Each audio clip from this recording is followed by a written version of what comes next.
सरस्वती महामाये विद्ये कमललोचने विश्वरूपे विशालाक्षे विद्यां देहि नमोस्तुते।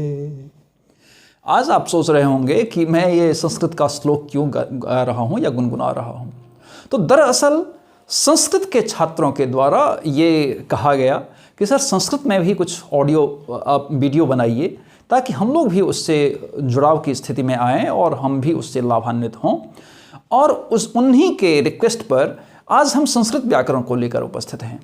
संस्कृत व्याकरण में भी संधि को लेकर के उपस्थित हैं। अगर हम सबसे पहले व्याकरण की बात करेंगे तो व्याकरण हम किसको कहें, तो कहा जाता है संस्कृत में व्याक्रियन्ते व्युत्पाद्यन्ते अनेन इति व्याकरणम। क्या कहा जाता है? व्याक्रियन्ते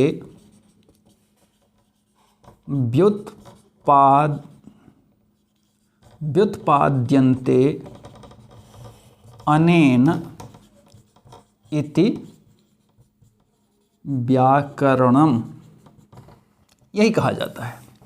व्याक्रियन्ते व्युत्पाद्यन्ते अनेन इति व्याकरणम मतलब क्या है कि जिसकी व्याख्या की जा सके, जिसको अर्थात जिसके माध्यम से हम किसी चीज को क्या कर सकते हैं, व्युत्पत्ति कर सकते हैं, उसको निष्पादित कर सकते हैं, उसकी निष्पत्ति कर सकते हैं, उसकी व्याख्या कर सकते हैं, उसको ही हम क्या कहेंगे तो व्याकरण कहेंगे। अब अगर हम बात करेंगे तो सबसे पहले हम आते हैं अपने टॉपिक पर, संधि। हमारा आज का जो टॉपिक है वो संधि है। तो संधि हम किसको कहेंगे, तो सबसे पहले आम भाषा में समझिए कि संधि हम किसको कहेंगे।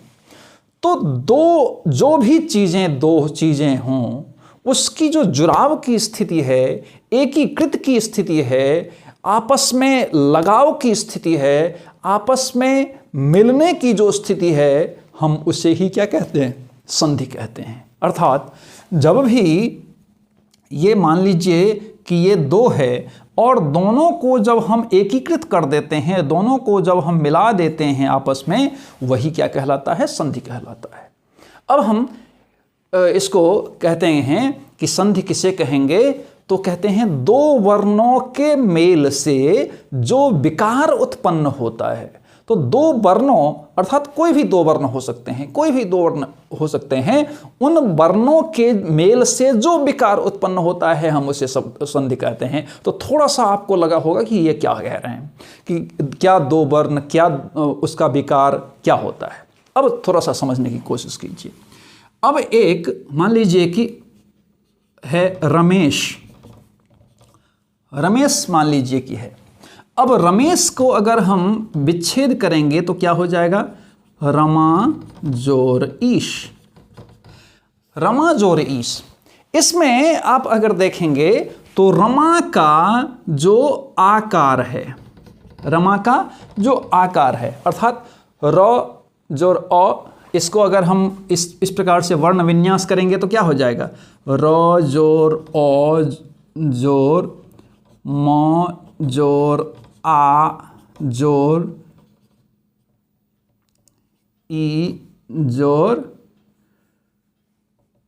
श जोर अ।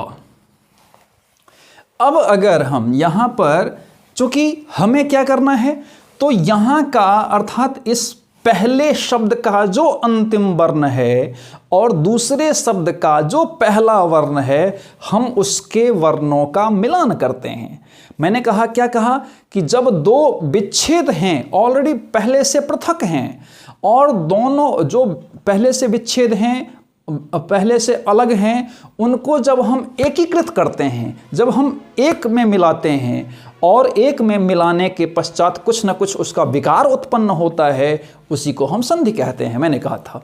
तो हम अब इसको यहाँ पर देखने की कोशिश करते हैं कि ये जो रमा का आ है, यहाँ पर देखिए कि आ है, मो में आ है, और ईश का जो पहला मैंने कहा था, तो ये मुख्य रूप से दोनों यहाँ पर अगर हम देखेंगे तो यहाँ पर आप देखिए ये दोनों, क्योंकि रमा और ईश दोनों अलग अलग शब्द है और इसके इन दोनों के क्या कहते हैं कि इन दोनों के वर्णों के मेल, तो इसका जो अंतिम वर्ण है, इसका जो प्रथम वर्ण है, इन दोनों के मेल से अब क्या होता है कि अगर हम आ और ई का मिलान करेंगे तो क्या हो जाता है, ए हो जाता है। आ और ई मिलकर के क्या बन जाता है, ए बन जाता है, गुण संधि होता है यहाँ पर। अब यहाँ पर हम देखेंगे कि ये जो आ और ई मिलकर के ए बन जाता है, तो यहाँ पर क्या होता है, ये आ और ई, मैंने कहा था कि दो वर्णों के मेल से जो विकार उत्पन्न होता है वही संधि है।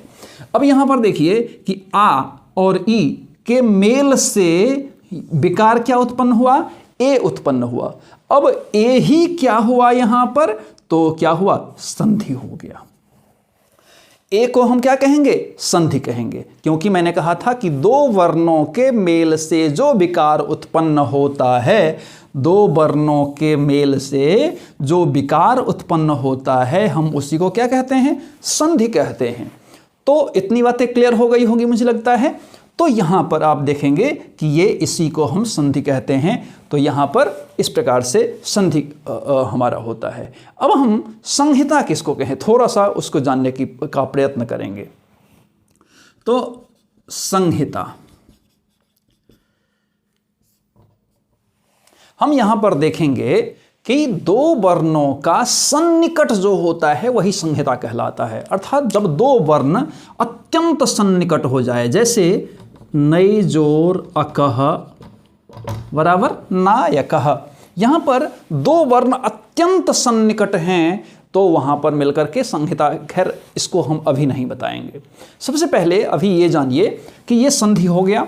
अब हम संधि को कई बार कहते हैं संधि विच्छेद शब्द का प्रयोग करते हैं। वो विच्छेद क्या होता है, तो जब संधि हो, अर्थात संधि ऑलरेडी है और उसको तोड़ना, पृथक करना, अलग करने की जो स्थिति होती है वही विच्छेद कहलाता है। अर्थात जब संधि हो, ऑलरेडी संधि हो पहले से, और जब हम उसको अलग करने का प्रयास करते हैं, पृथक करने का प्रयास करते हैं, उसको हटाने का प्रयास करते हैं एक दूसरे से, तो वही विच्छेद कहलाता है।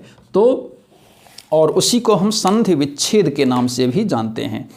अब यहाँ पर देखेंगे संधि विच्छेद। अब ये संधि विच्छेद अगर हम देखेंगे तो यहाँ पर, जैसे यहाँ पर क्या था, तो यहाँ पर रमेश था, रमेश था, यहाँ पर रमेश जो है वो संधि है, क्योंकि ये आपस में पृथक नहीं है, अलग नहीं है, ये एकीकृत है, तो ये ऑलरेडी संधि है। और जब हम इसको विच्छेद करेंगे तो ये क्या हो जाएगा, रमा जोर ईश। अर्थात जब हम उसको पृथक करने का प्रयास करते हैं, अलग करने का प्रयास करते हैं, तो वही क्या होता है, तो वो विच्छेद कहलाता है या संधि विच्छेद कहलाता है। जैसे मान लीजिए नई जोर अकह, जैसे जोर और थी, विद्यार्थी, विद्या जोर आलय, विद्यालय। यहाँ पर आप देखेंगे तो ये सब क्या है, विच्छेद है, और ये क्या है, विच्छेद है। तो जब हम इसको क्या कहते हैं, नई अकह बराबर नायकह, नायकह, फिर विद्यार्थी, विद्यार्थी, विद्यालय। अब ये जो एक था, अर्थात संधि था, संधि को जब मैंने तोड़ने का प्रयास किया तो यहाँ पर दो भागों में टूटा। तो तोड़ने का भी प्रयास हम कैसे करेंगे, ऐसे नहीं कि हम कहीं से भी तोड़ दें। ऐसा आप नहीं कर सकते हैं कि ये रमेश है तो रमे सौ ऐसे कर देंगे, अगर नायक है तो नाय और कह कर देंगे, विद्या और थी कर देंगे, ऐसा नहीं होगा, विद्या और लय कर देंगे, ऐसा नहीं होगा। अर्थात हम कैसे तोड़ सकें, तो उसका भी एक फॉर्मूला है। मान लीजिए कि कभी भी जो टूटता है या जुटता है, दो दोनों अपने जो वर्ण होते हैं या दोनों अलग अलग जो शब्द होते हैं वो कुछ ना कुछ सार्थक शब्द होते हैं, ऐसा नहीं कि कुछ निरर्थक शब्द होते हैं। अगर हम यहाँ पर विद्या और लयः कर देंगे तो लयः का मतलब नहीं होगा, यहाँ पर अगर विद्या और थी कर देंगे तो यहाँ पर नहीं होगा, नाय और कह कर देंगे तो ऐसा नहीं होगा। अर्थात दोनों पक्ष में क्या हो तो सार्थक शब्दों का प्रयोग हो, ऐसा नहीं कि निरर्थक शब्दों का, तभी वो जोड़ने का प्रयास होगा, ऐसा नहीं कि वो नहीं। अब हम एक छोटा सा उदाहरण देते हैं कि अगर मान लीजिए कि किसी को घाव हो गया है, किसी को घाव हो गया है तो वो घाव हो गया है तो जुटेगा कब, जबकि उसी का मांस हो, उसी का लोथरा हो, उसी का खून हो, उसी का सब कुछ हो, तभी वो जुटेगा।